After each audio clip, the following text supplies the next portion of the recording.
Assalamualaikum kepada Puan Suhaida. Hari ini kami akan membentangkan asas komunikasi perniagaan.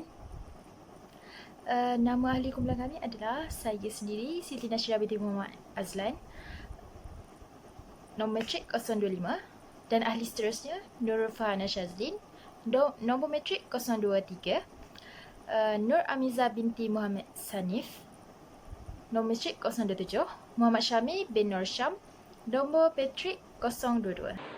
Pertama, tujuan komunikasi di tempat kerja.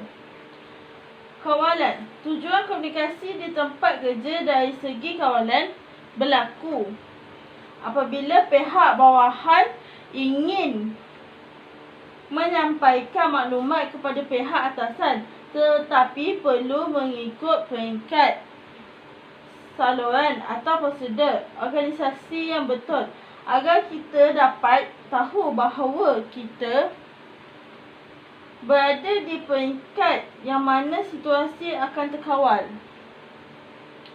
Kedua, motivasi komunikasi di tempat kerja juga mampu memberikan motivasi dan pengalaman yang dapat menentukan prestasi seseorang di tempat kerja.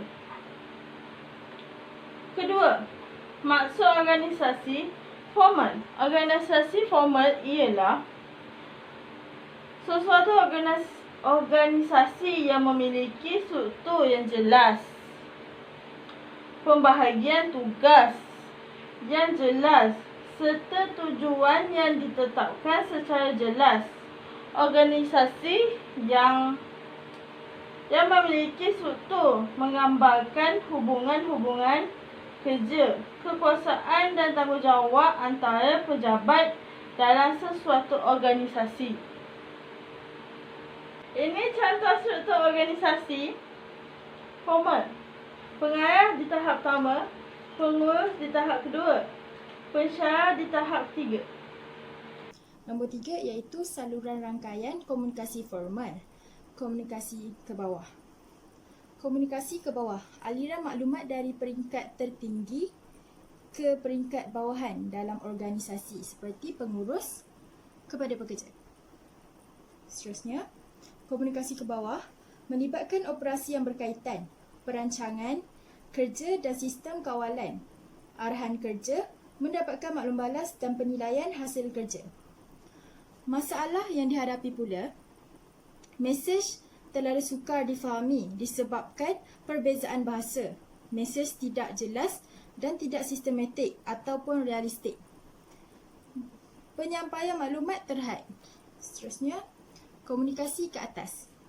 Komunikasi ke atas merupakan maklum balas dari pihak bukan pengurusan kepada pihak pengurusan. Seperti daripada pekerja ke pengurus. Daripada pihak bawah ke atas. Okay. Komunikasi ke atas pula, contoh. Laporan prestasi, kerja saranan atau idea, mendapat aduan, memperoleh informasi dari bawahan mengenai kegiatan dan pelaksanaan pekerja bawahan dan kurungan pengurusan. Pengurus. Masalah yang dihadapi, diganggu persekitaran dalam rangkaian komunikasi. Takut untuk menyatakan masalah kepada orang atasan dalam kurungan pengurus. Tiada peluang atau saluran komunikasi oleh pekerja bawahan untuk berhubung dengan pekerja atasan. Seterusnya, komunikasi mendata. Komunikasi mendata berlaku sesama rakan sekerja pada peringkat yang sama dalam organisasi, sama ada antara sesuatu kumpulan kerja atau kumpulan kerja yang lain. Pengurus ni dia akan berkomunikasi dengan yang orang sama level dia. Pengurus A kepada pengurus B, lepas tu pengurus C ataupun pengurus B kepada pengurus C, pengurus B kepada pengurus A. Komunikasi mendata lebih efektif daripada komunikasi menegak. Komunikasi berbentuk literal digunakan untuk mempercepatkan aliran maklumat, meningkatkan kefahaman, menyelaraskan usaha bago mencapai objektif organisasi. Contoh, pertukaran maklumat, membentuk dan menjalankan kerja secara berkumpulan. Perkongsian kemudahan. Rangkaian komunikasi formal. Formal rangkaian rantai. Penyampaian maklumat adalah sederhana. Ketetapan maklumat paling tinggi tidak mewujudkan kepimpinan. Ini adalah corak dia. Yang kedua, formal rangkaian roda. Komunikasi lebih cepat dan tepat mewujudkan seorang pemimpin, jadi maklumat kurang diperoleh. Ini dia punya corak. Formal semua saluran. Sejak tetapi ketetapan maklumat adalah kurang. Ketiadaan pemimpin mengerutkan penyampaian maklumat. Ini punya corak. Nombor 5, maksud struktur organisasi tidak formal. Struktur organisasi tidak formal akan berlaku apabila sesuatu kumpulan yang dicipta oleh para pekerja sendiri demi kepentingan mereka sendiri dikenali sebagai kumpulan tidak formal. Pembentukan kumpulan berlaku secara sukarela dan suka-suka. Saiznya agak kecil, bergantung pada ahli-ahlinya. Hanya membincangkan hal yang tiada kaitan dengan kerja seperti hal peribadi. Walau bagaimanapun, komunikasi ini lebih cepat kerana mereka mengikut rangkaian grafik. 6. Saluran rangkaian komunikasi tidak formal. Tidak formal sistem serantai. Maklumat mengalir dari seorang ke seorang yang lain. Rangkaian dianggap paling tidak tepat dari A, B ke C. Seterusnya, tidak formal. Rangkaian gosip atau mengumpat. Maklumat menarik tetapi tidak berkaitan dengan kerja. Berkesan sekiranya penyampai maklumat itu jujur. Yang ketiga, tidak formal. Sistem kebarangkalian. Pemberitahuan maklumat dilakukan secara rawak.